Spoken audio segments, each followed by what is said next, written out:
In the kitchen whipping sauce. In the kitchen whipping sauce. Whipping sauce. Whipping sauce. Texture dripping with the sauce. Dripping with the sauce. Finessing getting it with the sauce. Getting it with the sauce. In the kitchen whipping In the sauce. kitchen whipping sauce.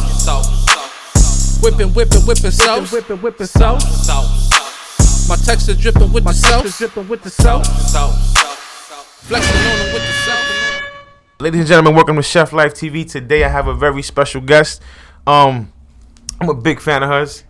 When I saw her on the show, and well, me and my wife usually do this thing where we watch Top Chef, and when we see the guests, we pick five people that are gonna win, and she was one of them. Chef Adrienne. Hello. Welcome to the show. How are you? I'm nervous as shit that you're here, but thank you for coming to the show. I'm gonna get the Top Chef stuff later because I'm pretty sure when you come on shows, you get asked all types of shit about Top Chef.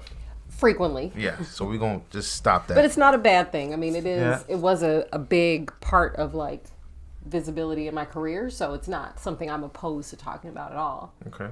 So, and it's been a couple years, so you don't have. I'm not talking about it as frequently as I was before. I mean, but you was a beast on there though. I wouldn't call it that. You can act humble all you want. You was killing shit. I'm just gonna jump right into it. So I thought you was from New York until I read your bio. No, not at all. I'm from Chicago. Okay. Grew up on the South Side, neighborhood called Hyde Park, and moved to New York in like 2005 after college. Okay. So I went to school down in Florida and then moved here after that. And you graduated magna cum laude, right? I did. So, pardon my French, but why the fuck did you become a chef? Well, I wanted to cook before. Like when you're a kid and you say what you want to do, that's what I said. Okay. When I was like, I don't know, 4, 5, 6, like watching Julia Child and Yan Can Cook and who was the Cajun chef? Justin. He would always say, I guarantee. He had a show on PBS. Oof. With Julia Child and Jacques Pepin. Way back. Yeah, so watching those shows growing up, I said, I want to be a chef. And my mother worked in restaurants, so I was at a restaurant every day of my life. And I said, I want to cook. My parents said, no, we don't support that. Not happening. Right. So I went to college first just because they wouldn't let me go to a 4-year culinary school. So I did undergrad, got, as they call it, a real degree first. And then I was cooking the whole time and then went to culinary school after college. So it was always the plan. Yeah. It's not like for a couple of years I fooled myself and said, oh, okay, I'll make some money and like work in finance. No. You know what's crazy? I went to school for fashion marketing. Did you? At FIT for like one semester. It's embarrassing to say. That's not embarrassing. I mean, I tried it out and I was cooking since I was 15, but then I would walk past the restaurants and I smelled the stocks being made, the bones being roasted. And I was like, fuck, I have to get back in the kitchen. Yeah. It's like once you have it in you, like once it's in your blood, like you can't get it out. No. Yeah. I mean, it's tough, especially working those long hours. But speaking about long hours, right? So the first restaurant that was noticeable was La Bernardin, or was something before then? I worked in restaurants before then. Down in Florida, I worked in a couple restaurants. What's the name of that pastry. place you worked in? In Florida? Yeah. Bonefish. Bonefish. I worked at a Bonefish in Orlando.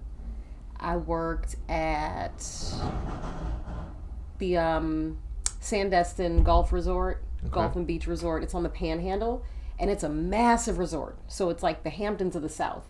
So people come over from Alabama, as far as Texas, and they all summer here. So there's tons of houses, and people own private homes. But there's also, at that time, there were 2 upscale restaurants, 8 casual, and like 12 beach shacks and 4 Starbucks on the resort property. Jesus. So I worked in the pastry kitchen, and we supplied pastry for every outlet on the resort property. Busy. I worked overnight shift doing pastry production. I would deliver to the cafes and Starbucks in the morning.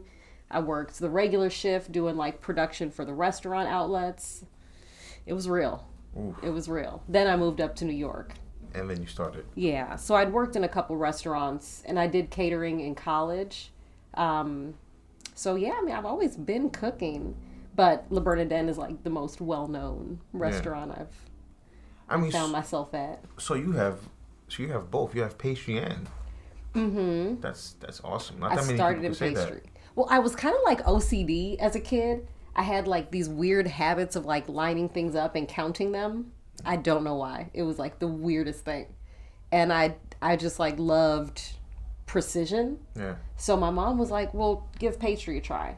You know, you'll be in the kitchen later than everybody else because dessert's the last thing to go out. So pastry people are always the last to leave. But she was like, if you like that OCD, if you like the precision, try pastry. And I loved it. I don't got the patience for that at all. I will lose my shit doing pastries.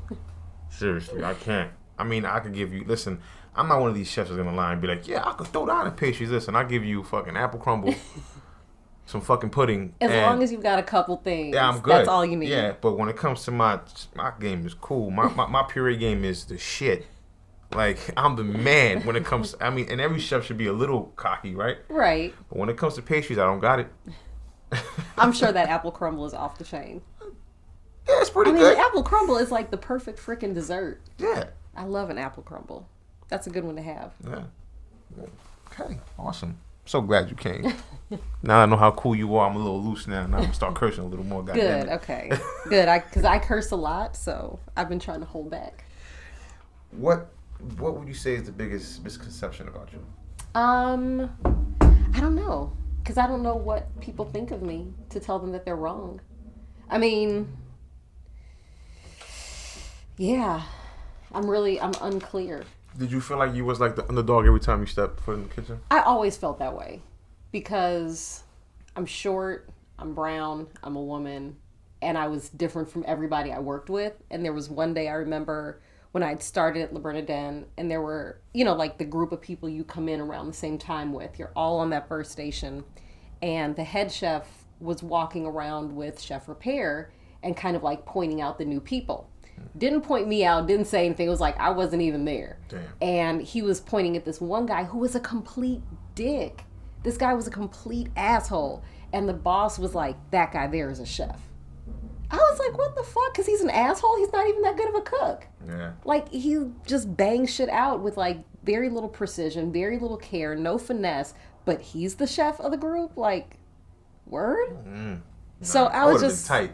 Yeah, I was just kind of like, all right. I see what the perception right? is. And I see, you know, he didn't even necessarily want to hire me in the beginning. He had to ask, you know, they ask the sous chefs their opinion after you do your stage. And the sous chefs were like, yeah, like she worked well. She was, you know, took criticism, you know, improved. We like her.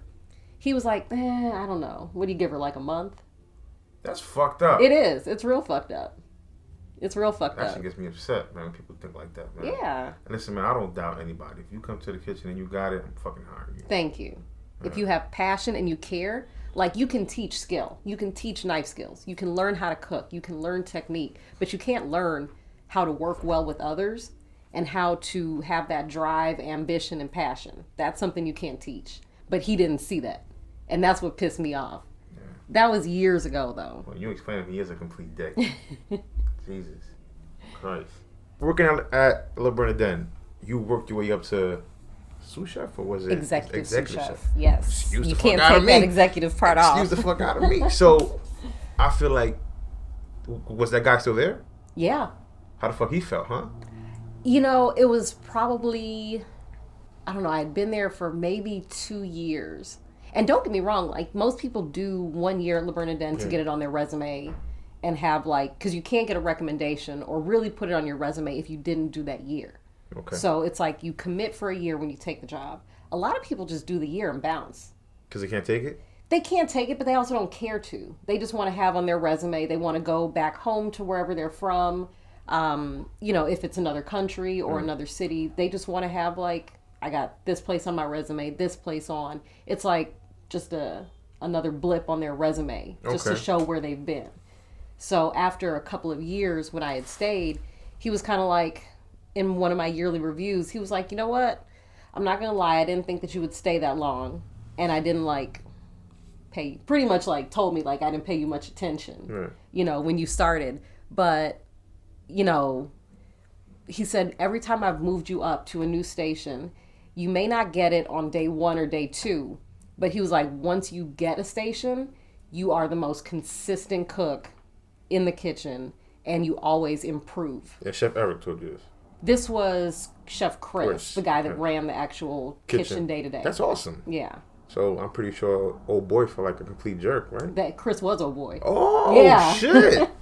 Look at that. Yes. God damn it. That's great. Yeah. You must have felt, yeah. Oh, I was like on top of the world. Yeah, right. I got this.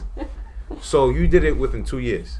No. So I got up to the entree line in 2 years, and I was on saute, I think. Okay. And I was working saute. Which is the toughest station for me, but it's so hard. And fish too. Yeah. Oh. If you fuck that shit up, it's over. Oh my God, you're done. Yeah. You got like a 30-second window to like have everything timed up for a table. And I worked saute for I wound up working it for 8 months through the busy season. And then after that, and then came back for the next busy season. Damn. After I was on sauce. But from there, Chef Repair had a TV show at the time. And it was called Avec something? Avec Eric, yeah, on PBS. So he had the show, and Chris had offered me sous chef.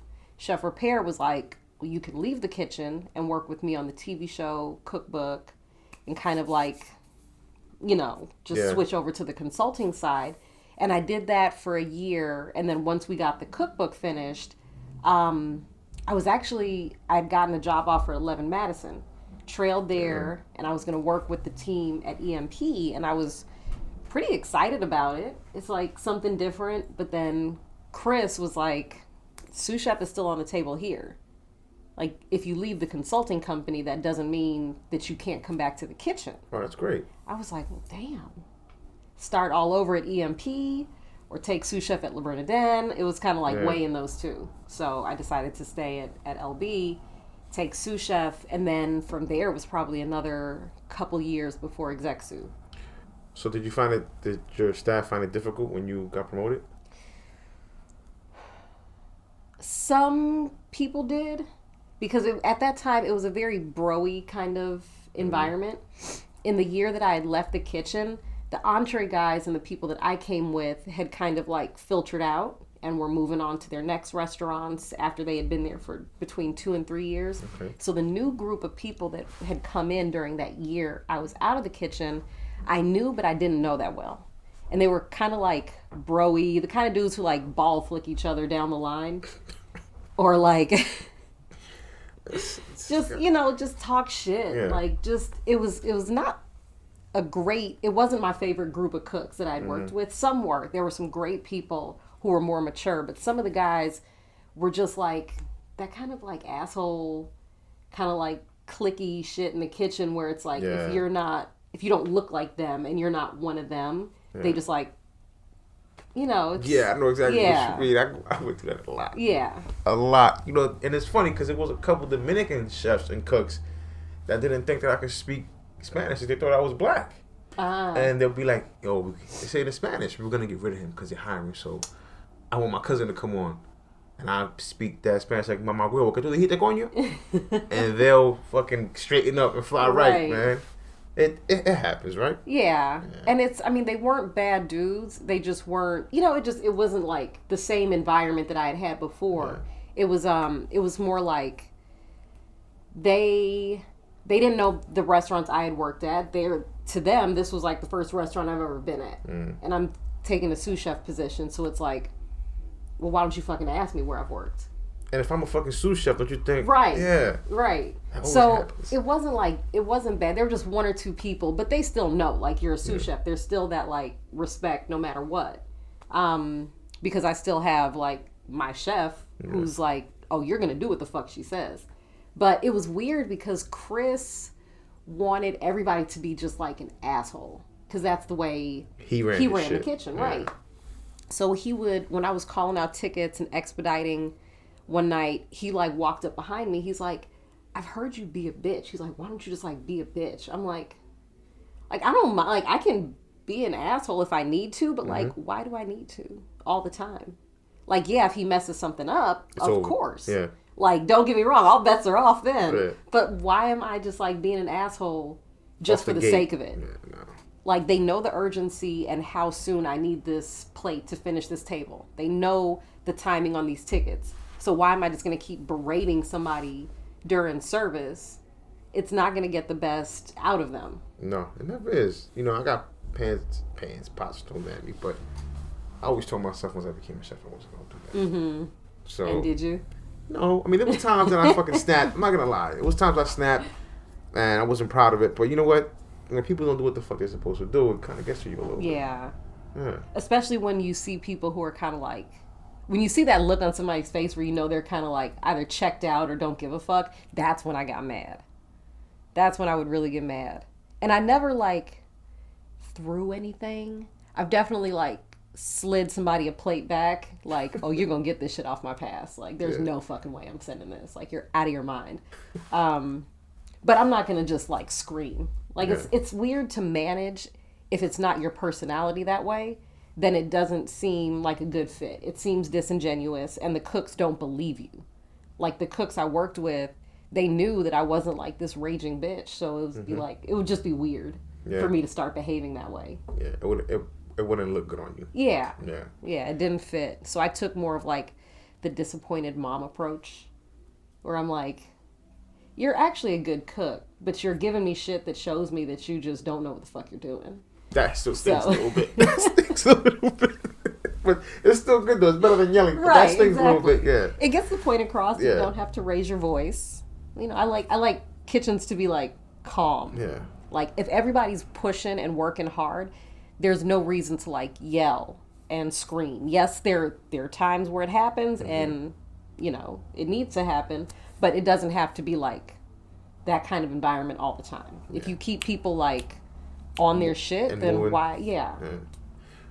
Speaking about that, right? Do you think, you know, it's like rap now, right? Like, you know how these rappers look at the young rappers and they're like, oh, what the fuck are they saying? Mm-hmm. I feel like these young cooks or chefs don't respect the word yes chef anymore. Yes, chef was and always will be the correct answer. Right? It always is. But now you got these people talking back, though. Like, Oh, is that a thing now? that's a thing. Ooh. And I'm not a fan of it. No. And that's why I'm kind of, I miss the kitchen, but in that aspect, I'm kind of happy that I'm not really in the restaurant environment. I'm in corporate now. But that's one thing I don't miss. Man. These young cooks and these chefs don't respect the elders or the people that have been doing it for a minute. Yeah, that's weird. I didn't know that. I haven't experienced that. Thank God. And I don't know how I would handle that. Because don't get me wrong, like, there are things that like chefs would give orders to do, and you call out yes chef and do it, but then you're talking to people online like, what the fuck is he saying do this shit for? Like, because sometimes you don't know what, if the chef is seeing the whole picture, you don't know why they're telling you to do something. So there would be like some questioning and back talk, but you wouldn't say that to the chef. Exactly. You wouldn't like talk back to the chef. And then later on, you would see, oh, that's why he said to do this. Because he was timing something coming from the dining room that we knew nothing about. Okay. So, I don't know. I never talked back, but I did question sometimes. But that would always be like off the line in the office. Yeah, and they're respectful. Yeah. Yeah. Well, makes sense. Yeah. So, why you started doing pop-ups? So I started doing pop-ups because I wanted some flexibility. And I have like a dirty secret that I haven't really talked about. So I do private chef work. Okay. Because I tried to set up auto pay with bills where they can pay themselves, but my bills won't pay themselves. So I have to pay my bills. Absolutely. So there's a longtime regular from Le Bernardin who was looking for a private chef because their last person was working or was leaving, and Chef Repair got in touch and asked if I would be interested in working for this person. He's like, it's Monday through Friday, you're off weekends, you're home by like 8, 9 o'clock, it's good money. That sounds amazing. I was like, no way, I'm not a... And also being a minority, you're like, I'm not about to cook in somebody's house. Yeah. Like, that's, you know, we got civil rights so that I don't have to be like the help. But it's good money. Yeah. It's really good money, and the hours are great. So to keep a steady job with a steady paycheck, because I had been in restaurants... When I started doing private work, I had been in restaurants for like 13, 14 years, making shit money. You know, the only reason I saved any amount of money was because I was working all the time. So I didn't go out and spend money. So I was like, well, shit, I'm getting older. I need to like make some money, save for retirement. Yeah. Like, I don't know, do some investing or something. Like, just be an adult. Just grow the fuck up. And this gave me that flexibility so I could do the pop-ups on the weekends. So that's the main reason I started pop-ups. That's great. Was because at the time I have a Monday through Friday job. So I'm like, well, I can do pop-ups on the weekend. I can travel, do anything I want Saturday, Sunday. But Monday through Friday, I have to be at work. That's exactly why I started doing this. Now I got the weekends off. It's a good feeling. It is. It's nice to actually have a steady income. And if I were just doing the pop-ups, I would have to do them much more frequently, and I would have to do the contracts with the restaurants differently. Because I had a job where I'm making good money, I wasn't trying to hit the restaurants over the head on the contract. I'm like 50-50 profit share. You host and take care of the front of the house stuff. I have your staff. I have your kitchen to use. So I'm good. Like, I'm not trying to take 70% of the profits or 80% of the profits. 50-50. We're in this together. I had no idea that that's how that worked. That's how I did them. Some people do them differently. Some people do it based on sales, and then they cover food costs, and that's, it depends on the person. But I was lucky enough to have a good job, so I'm not dependent on the income from the pop-ups. It's a bonus. But I just invested into the next pop-up. So did you go into it knowing that you was going to sell out, or you... I went in hoping. I didn't know I was going to sell out, and I was so fucking lucky. I mean, the first one I did at Red Rooster, and Marcus was like, oh, you can use the chef's table upstairs by the kitchen. I was like, okay, that seats like what, 20? Like, cool, easy. I can prep for that myself for 20 people. Like, and then just give me like your chef, like Ed or somebody to work with during service. I'm good. But the demand was so high. Once tickets opened up, I didn't even know that the person who handles the events was like, we had so much demand. She just told me, like, we sold 60 within the first 30 minutes. Hold up. So we put it downstairs in Ginny's. 60? They sold 60 seats in the first, like, 20, 30 minutes. That's like 2 tickets every minute, right? Yeah, Yes. I was like, are you fucking serious? I would have been hyped. And I was so excited. I was like, that's great. I'm like, 60? Okay, I've got a couple like Comey volunteers who work with me on the pop-ups. Yeah, like, great. I can do that. And then she called me later and was like, okay, so we kept getting requests and there was more demand. So we opened it up. I think we wound up doing 90 people. She was like, we can see 100. She was like, do you want to do 100? I was like, I need all kind of staff for 100 people. I was like, I need staff for service, staff for prep. I was like, can we cap it at 80? She was like, okay, we'll do 80. But then she sold 90. So, I mean, it was good problem to have. Don't get me wrong. How much were you selling tickets for? For that one, I'm trying to remember if that one was with wine pairing. But that one was like $125, I think. $125, you had 90 guests. Mm-hmm. God damn it. God damn it. Shit. Good for you. I was like, I was just like, oh my God, what just happened? I was so fucking excited. My math is off, but you made that in one fucking night. It was a good night. Red Rooster, though, definitely got most of the money on that one. That was after that one I learned how to structure the contract differently. Yeah. But it was a good night. The group, it was a great group of people. We had a lot of fun. And then from there I had done groups of like 60, 70 people each one. After that I was like, I gotta make this smaller. Just because Chicago we did 125 people, I think. That must be an amazing feeling, man, just to go around and do what you love to do, right? My God. You know, I see people doing this on Instagram. They go to these resorts and they get all these guest chefs and they cook there.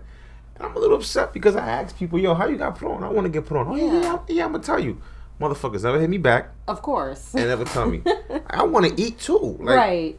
If you get a free room and you get to be on vacation for a few days and you cook, that sounds amazing. Yeah, I've seen those. I've never had that offer.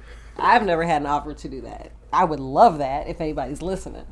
I mean, I've seen Chef Trey and this Chef Brett from Hell's Kitchen, he's doing that shit all the time. I think that's great. So if anybody doesn't put me on too, goddammit. Now I'm gonna ask some stuff about Top Chef. But it's gonna be, I'm gonna ask you a real question. The inevitable. I mean, I need this. I'm gonna ask you shit that they never asked you before. I see you getting along with everybody on the show. But there had to be one person you was like, I can't stand this motherfucker. Well, it was a really good group of people. Like, I've seen. Okay, I hadn't really watched the show because I had always been at work. Okay. So I'm like, you know, I hear about, my sister always watched it. She watched every season. So she was like, some people go there and they're trying to be like a personality. They're not there for the food, or they're not there to be a chef. But when we got there, literally the group of people I was with, it's like chefs. Like, these are people who care about food. They care about the art and the craft. And it's just like kicking it with some of the most like-minded people. Yeah. Everybody looks different, but that's like being in a kitchen. You have more in common with these people than you do with sometimes cousins or some of your own family members. Yeah, because you're there all day. Yeah. And you have like, you know what you do. Like, you know this lifestyle of being a chef and being a cook. It's like, because it's not just a job, it's a lifestyle. It's a fucking lifestyle, right, man. It's fun, it's amazing, it's great. But I always tell people that your season of Top Chef, and my wife relates, because when she sees plates goes out, she says, damn, that looks like your plate. I said, yes, because this is my era right here. This is, and I feel like that was the last season. No disrespect to the following seasons, but I feel like your season was the last season that had chefs I could relate to, because the food that you guys were putting out were like, you know, my era of culinary. And I didn't watch a few seasons after that because I wasn't a fan of the show. Well, there was only one after so far, and then they're about to start airing the All-Star. The one, was that 16? 16, yeah.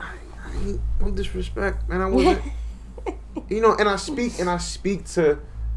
There was one guy I liked on there. I forgot his name. And once again, he was black, of course, but Eric. He had a heavy beard. Oh, that one. He's Justin. And he's from Minnesota. He did this one thing. It's like he took yuca and I think he like fried it or something in a different technique, but it looked amazing. I forgot his name. Damn. But I think because there were the two black guys that I remember, Eric and Justin. Justin had the beard. Yeah, so from what I remember. Yeah. Eric's got a close crop beard. He was the one who made it to the finale. Was Eric? Yeah, that's the one. Yeah. Okay. But I wasn't quite fond of it. For some reason, it wasn't as intense as your season. Interesting. I watched a couple episodes, but again, I was at work and I was like, man, it was you, it was Chris, it was Luck. Which one was the good that made it to the top 5? Heather, is that her name? What was her name? What's her name? Carrie. She was a beast. Oh, Carrie's so fucking dope. Oh my god. And then my man with the mustache, he was a trip. Joe. He was a trip. So yeah, I mean, the people there were like super talented, really love food and like think about it and live it and breathe it. And it was just like, it was a really fun group of people to hang out with. You know, there were moments where it's just like people get stressed out. You know, and then obviously like we were all like on group text after we were released back into the wild, because you're fully sequestered for like the entire time. So 2 months. 2 months. Fully God sequestered. Damn. No phone.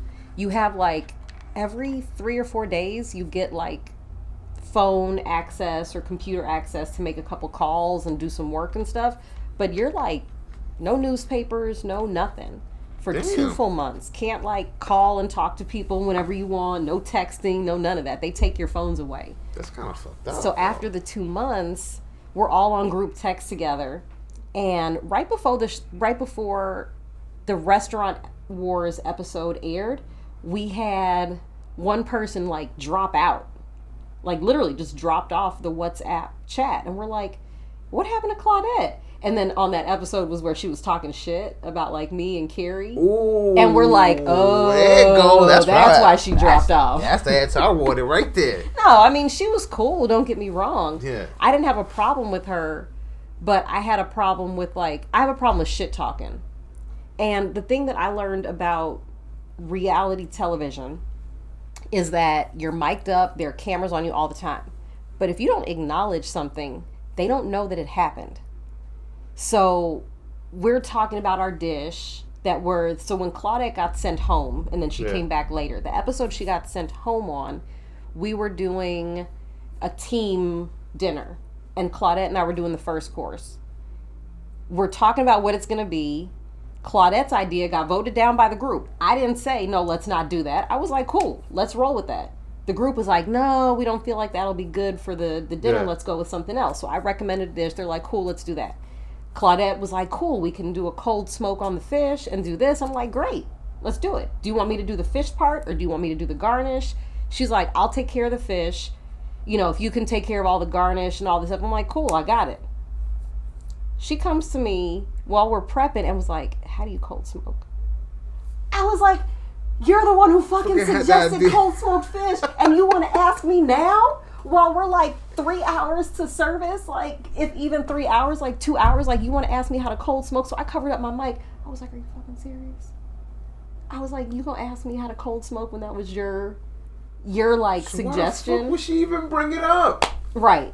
And then after she got sent home, she was talking about, well, this wasn't my dish. It wasn't well executed, this and that. I'm like, all right, like if you really want to check tape, let's go back to that shit. Shit. In my language, we call them come mierda.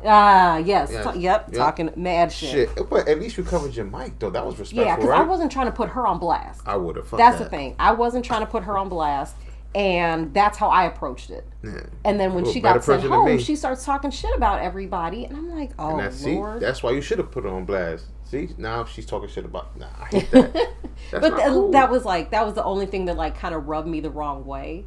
But I didn't realize, you know, it's like they tell you when you're doing your interview stuff, like, do you want to kind of like say anything? I'm like, no, I'm good. And they're like, well, she's kind of talking shit. I was like, she can talk shit. So the producers be poking out this a little bit. They're like, well, she might be talking a little shit. That's not a little bit. Sure? That's a lot of bit. They instigating like a motherfucker. Right. They're like, are you sure you don't want to? I'm like, no, I'm not. I'm not putting anybody out there. Like, I would have fell real quick. Good. I would have said, fuck her and her damn dishes. I don't know what the fuck was going on.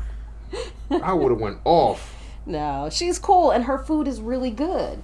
It was just like, there was just something about the stress of being there that I think maybe... Yeah, got that. Yeah, so I think it might have just gotten to her. Listen, I'm going to be honest. I don't think I would. I probably...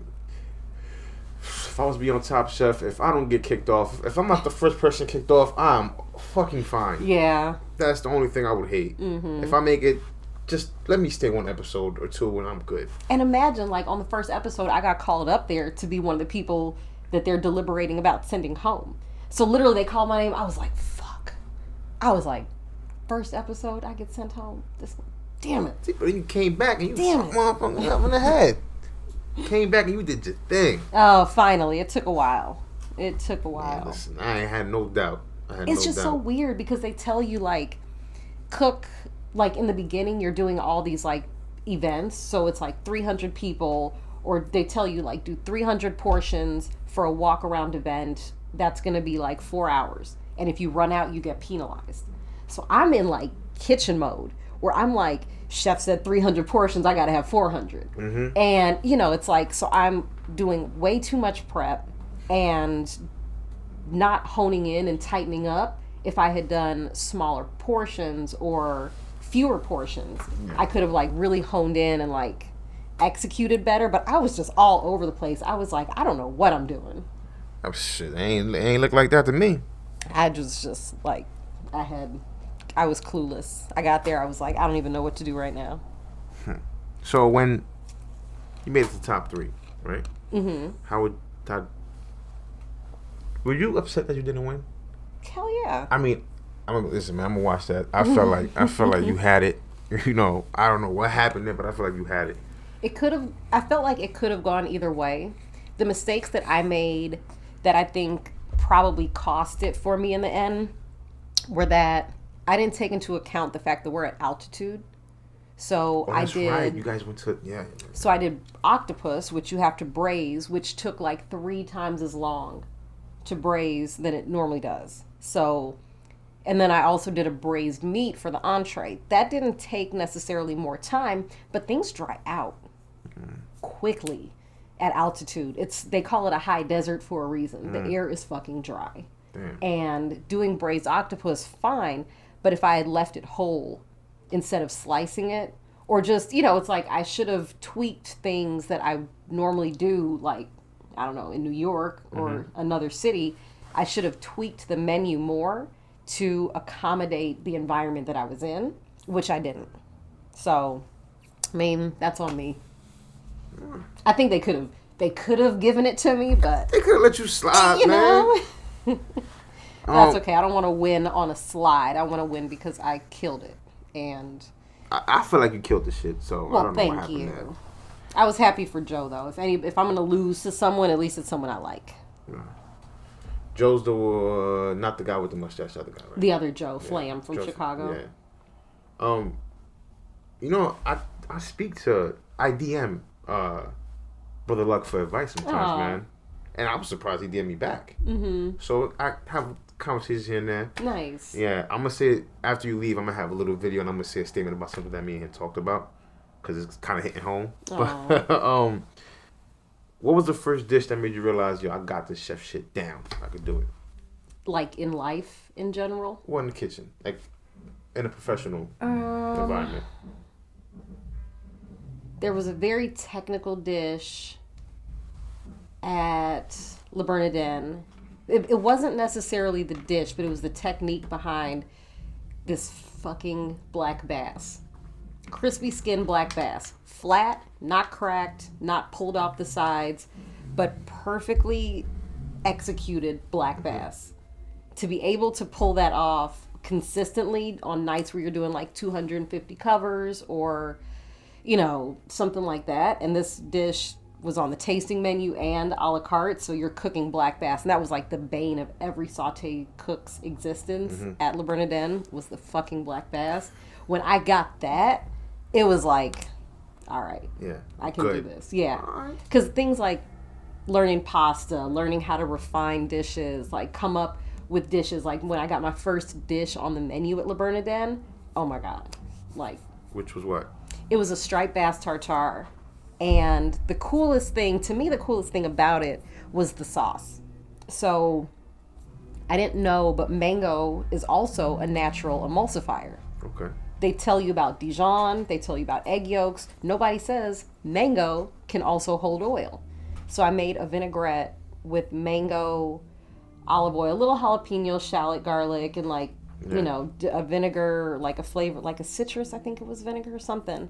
And then right before it goes to the table, it gets finished with a little bit of champagne. So it makes it a little effervescent and kind of lightens up the vinaigrette. When I got that on the menu and Chef Repair, because normally when you bring a dish to him, it goes back and forth for months before it makes it to the menu. Or he'll say like, hey guys, I was traveling and I want to do a dish using this ingredient. Or the cod or monkfish on the menu is a little dated. We need to kind of update it. Okay. And that's usually how it starts. But for you to initiate a dish and bring it to him, and he's like, I have no changes. This is ready for the menu. I was like, are you fucking kidding me? I was Man, so that's excited. awesome. That That sounds delicious, actually. those two things, those two dishes, and the tartare was one of my favorite. It was during the summertime too, so it had like Brunoise jicama and mango, little jalapeno and cilantro in the tartare. So good. It was so good. Man, I need to attend one of your pop-ups, man. God. Your biggest regret in your career? I think my biggest regret is probably being a little timid. Okay. Like as a cook, I was very insecure because, you know, you're always like, am I as good as these other people? Like, am I a good cook? Am I doing things right? You know, there was like a lot of self-doubt. Yeah. Where it's like you walk the line between keeping your head down and working, but also like, I mean, you're a line cook, so you have to be like, I mean, I elbowed people, like I knocked a guy in the jaw one night and knocked him on the floor. Like it's not like, it's weird. You know, it's like I wasn't timid and shy and like scary and didn't know how to handle myself in a kitchen, but I feel like I could have been, I don't know how else to put it, it might sound vulgar, but like I could have let my dick swing a little more, which I wasn't necessarily comfortable doing. And it just took a while. It just took like that confidence. So I just regret that, like, it took me a while to like get that swag and like that confidence, and I spent a lot of time kind of second guessing myself during my career. You know, I never fully had that swag. Really? Nah. I always find myself challenging with the cook sometimes and stuff like that. I had it, but it wasn't to its full potential. Mm-hmm. So I kind of regret that. And I don't know, maybe one day when I decide to go back into the restaurant industry, maybe I'll be fine. Maybe. Yeah. I think it's healthy to have a dose of humility though. Yeah. And like I still have that. Like even now when I go into restaurants to do the pop-ups, because I'm not at a restaurant every day. I'm not managing a restaurant staff. So it's different. I don't have to deal with that. Yeah. But it is weird because when I go into the restaurant, I don't act like that. Like I say, like I wish I had more confidence and like more swag and like, you know, owned it a little more. But I still don't behave that way. Like I still walk in like, you know, good morning, chef. How you doing? You know, shake hands with everybody from the dishwasher, you know, to the porters and bartenders and the whole kitchen staff. That's great. That's awesome. But we're gonna go back to what you said earlier. You said you punched somebody in the jaw. I elbowed. I didn't punch. Yes. Sounds like that hurts a little more though. I told him I was opening the oven. It's his fault. So he was just in the way. You just said he was in the way. So it started earlier that day where he was always kind of fucking with me a little bit. Yeah. And I was the only woman. I think I was the only woman in the kitchen for that like 6-month period. And I was on the entree line, and he was a tournant. So I worked one of the entremet stations called Monk Station. Mm-hmm. So you only poach 1 or 2 types of fish on that station, but you plate most of the fish that comes from the saute guy. Oh, that's a lot. It's a lot. Yeah. So you're picking up, I think you have like 5 or 6 dishes that you're picking up, and of those, 2 of the fish you're actually responsible for cooking. Yeah. Yeah. And so you help the saute guy like get ready and stuff like that too, but you have a ton of prep and you have a lot of shit during service. So during prep, we're setting up the line, and this guy who's always kind of fucking with me, he like was coming down the line, he was smacking the guys in the ass. Every dude, I have never been smacked in the ass. Every dude stops, goes around me, and like will smack the rest of the dudes in the ass. Motherfuckers know better. Right. Shit, they ain't stupid. But he was, like I said, he used to always fuck with me. And he smacked me in the ass. Oh, no. No. Everybody on the line was like, oh, shit. But the chef was there. Like, Chef Repair was in the kitchen tasting everything before service. So he was coming down the entree line when it happened. I was like, all right, I'm going to get you. Don't worry. Like, I'll get you later. Like, it's cool. We'll let this shit slide right now. Because he was like, oh, shit, my bad, AC. I was just caught up in the moment. I didn't realize that was you. That I'm like, nigga lying. Bullshit. Right. Bullshit. So later in the night, I was getting some plates out of the oven. So I was like, you know, you're crouched down in front of the oven where you're like, you know, the pose in front of the oven where you're down there. So I'm in front of the oven and he's on my left. And I was like, hey, oven open, Bill. And he was like, he didn't move. Like he literally, he was down there too. Right. He was like, I said, oven open, bitch. And I pulled the oven door. I could have dropped my elbow, but it was more fun to keep my elbow straight and just connect with his jaw. Good for him. And so it pushed him back into the floor, and the chef was like, this was during the second seating, so like a busy part of the night, and the chef saw him hit the floor and was like, what the fuck is going on?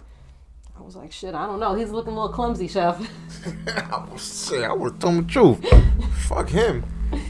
Asshole. Right. My bad. I mean, it's funny because the guys on the line knew. Yeah. Like, they're like, oh yeah, she got him back. Fuck the shit. Good for him. If anything, they should have fucked him up for you. Which famous chef you think you could beat in a battle? Like in an Iron Chef battle? Like, you got to do it tomorrow. I don't know. That's a tough question. You ask hard questions. I don't know. Because I think on any given day, you can catch somebody. And the thing that I've learned, like when I worked for Marcus Samuelson, one thing I learned about like that aspect of it, like the competition style cooking and stuff, is like bright flavor. Like, and you can catch somebody if somebody has like a bad day.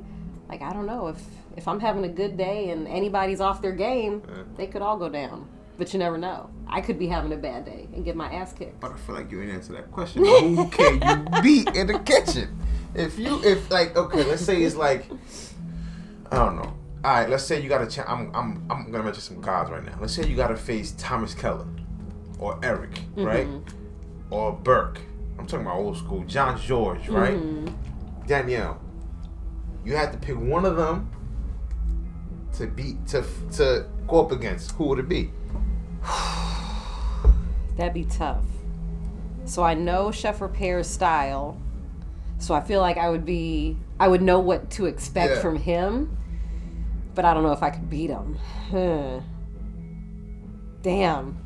Yeah, I don't know. We'll have to circle back to that one. I'm gonna tell you the truth. I'm gonna just pick Thomas Keller and take that L. I'm just gonna watch him and learn some shit because he's hands down my favorite chef. Really? I saw a special. I saw Anthony Bourdain's first show, and first season or whatever it was, and he went to have a tasting at the French Laundry, and he couldn't leave to smoke. Oh. And he hates when people leave his tasting, but Bourdain was fiending for a cigarette. Oh shit. So he did some kind of ganache, and he infused the tobacco in it, and when he ate it, he was like, "Oh man, this fucking guy's amazing." Are you serious? It was great. Oh my god. Yes. I didn't know that. That's so cool. Awesome. So, Damn. hands down, he's one of my favorite chefs ever. Wow. Yeah, I mean, I've never been to any of his restaurants. I have friends that have worked for him, but I've never eaten at the restaurants or... It's amazing. Damn. I staged at Per Se for like 3 weeks. Chef Pierre at Le Cirque gave me that favor. Nice. Man, I hated it.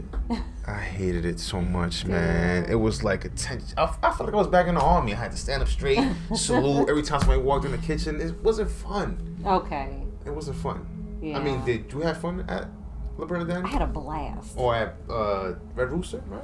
Yeah. Red Rooster was fun, but in a different way. Yeah. Like, Le Bernardin was, like, disciplined, like, structured, like, but fun. Like, I love that structure kind of thing. So I loved it. Red Rooster was like more, not a free-for-all by any means, but it's like, it's more of a volume restaurant. Yeah. So it's a very different, like you still have structure and all that, but at the same time, you're like, I'd never worked where line cooks just come in and work service. Where they don't do like that bulk prep during the day. They don't prep their own stations. There's some things that they do prep for themselves, but it's more like you've got a prep team who's like stocking the stuff up and doing all the stuff, and then the line cooks come in and grab the means shit and go up. Yeah. So, what year did you work at Red Rooster? I was with Marcus. So I was with Marcus on the corporate side. Okay. So I was a corporate chef de cuisine. We opened Street Bird, his Bermuda restaurant. In the first year I was with him, that was 2016. Okay. I was with him 2016 and 2017. So you was up there when JJ was up there doing his thing too, right? JJ was at the Cecil. Yeah. Right? Yeah. Mm-hmm. So do you feel like he was like your competition a little bit? Not really, because I mean, I had lived in Harlem for a long time, but I had never been out in Harlem. Okay. Like, I'd always worked in Midtown and gone out after work around then. And the places I went to in Harlem were like dive bars. Yeah. Like Shrine, Black United, like music venue, hole in the wall kind of places. Like real dark, dirty bars. Where you get a beer and a shot of Jameson, and that's that's your night after work. Yeah. So I hadn't heard any of the hype and stuff like that. And so when I was working with Marcus, I don't know, I didn't see, it was like they were two different entities. Yeah. And there's no competition because there's room for everybody. Yeah. So it's not like competition in that way. If anything, it was like, oh, nice, there's another restaurant getting great reviews in Harlem, another chef up here to like bring more attention to the neighborhood. Because, you also live in the neighborhood, so you want places to go. Absolutely. So I didn't see it as like competition. It was just kind of like, oh, cool, here's another place to check out in the neighborhood. So I told a couple chef friends of mine that you were coming on the show, right? And my wife said, don't you fucking say it. Don't you dare say it. My chef friends were very upset when you got married. Why? They were like, damn, I thought I had a chance. I was like, nigga, ain't no way in fucking hell you gonna stop it. I mean, so I'm saying it for you, but dog, stop. Oh, I'm flattered. So you been married for how long now? 2 years? 2 years? Yeah. It's a fucking blast. It is. Oh my God. I mean, the first year's a little hard, but Is it? I just got married October. Okay, Now congratulations. I'm joking. It's great. I love my wife to death, man. I never had nobody support me the way she does. Yeah, I mean, I never thought I would get married. I really didn't plan on getting married. I was a restaurant lifer. Like that was, like I figured I'd have a boyfriend or a partner, like a long-term, significant other, probably who worked in the industry, because to deal with hours and stuff like Absolutely. that, it's real. Like you need somebody who's either working those same hours or gets it. And I find that it's harder for male chefs. There'll always be a woman waiting at home. Women chefs, I don't know. There's something about dudes that just like, I don't know. They want their women around. It's hard. I know more single women chefs than I know single male chefs. Yeah. My wife travels a lot for work, and it doesn't bother me. It is what it is. You have to work. Right. Yeah. I feel like men need to. I guess it's a guys feel type of way because you're probably around men all day, and they probably just right. And then you're getting off of work at midnight. Yeah. You're gonna grab a drink with your coworkers. Yeah. When I first moved to New York, I was living with someone, and that definitely caused issues with our relationship. He's like, I'm sitting at home. He's like, even after I go out with my friends and get dinner after work every night, because you're never home for dinner. Yeah. You're never home to grab a drink with. By the time I'm ready for bed, you're just getting started because you're just getting off work. And I'm like, yeah. It's the life. Like, right. Yeah. And it was really hard for him to deal with that. Steven, my husband, is fucking amazing. Like, he is one of the dopest people I've ever met in my life. And when we first met, he was like, I never thought I'd meet somebody who works harder than I do. He was like, this is really fucking cool. I mean, from what I see on Instagram, you guys are great together. It looks like you guys are having a blast. So. We do have a really good time. It was hard a little bit in the beginning, but he respected the hours. He respected the work. He didn't have an issue with it. If anything, he would when we started getting serious, he would meet me at Red Rooster when he would leave work at like 7 o'clock. So he'd come up to Harlem. He lived in Harlem too. So he'd meet me at Red Rooster. He'd either sit at the bar at the chef's table, wherever I had space for him. I'd cook him a couple dishes, send him a glass of wine. Great to see you. He's like, all right, I'm gonna go home, take a nap. Hit me up when you're off work, and we'll meet up for a glass of wine or like a late dinner for me or something. Okay. So he would leave the restaurant. It's 8 o'clock. Go home, chill, take a nap, get back up at 12 or 1, depending what time I got off. And then, we'd meet up at the bar, have a drink, each go home to our separate places, or I'd go to his place, and then I'd wake up with him in the morning to go to the gym.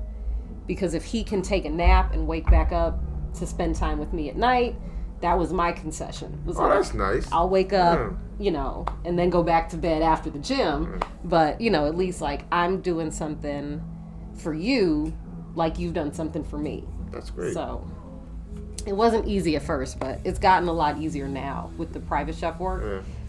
Still usually home for dinner. Fridays, no, because Fridays are always a busy day for my private client. But Monday through Friday, I'm usually home by like 8 o'clock. That's awesome. Yeah. What's one thing you cook at home that you will never cook in a restaurant?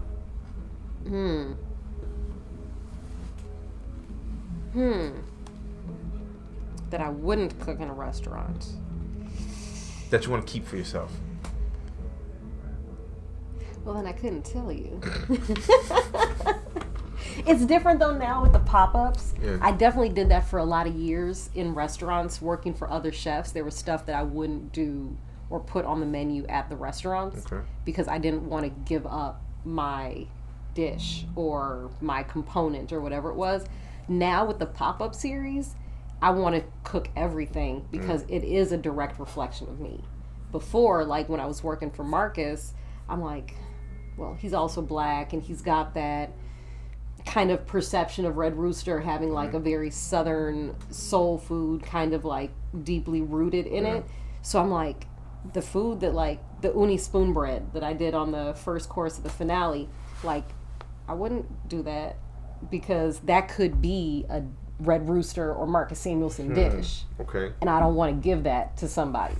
So I had that for a lot of years where I wouldn't do stuff in restaurants that I was holding back. But now with the pop-up series, You're saying, fuck it, I'm going to do what I want to do. right. Yeah. Yeah, That's now awesome. it's pretty much like, it's not somebody else's face on the food. Now that it's my face, like, I'm doing it all of it. Awesome.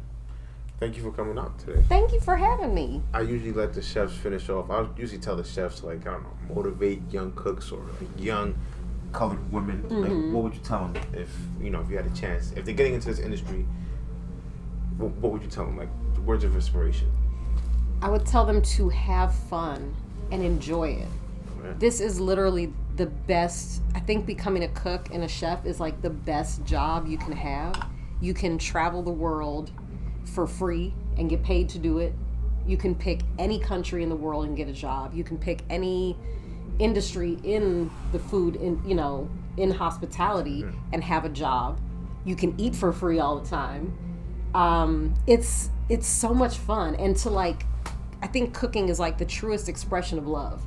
Like, you love providing nourishment for other people. You like knowing that what you've created is gonna make somebody happy, put them in a good mood, and actually provide their body with some nutrients. So it's like, it's the most edifying thing you can do. And I think that it's important to like not forget to have fun.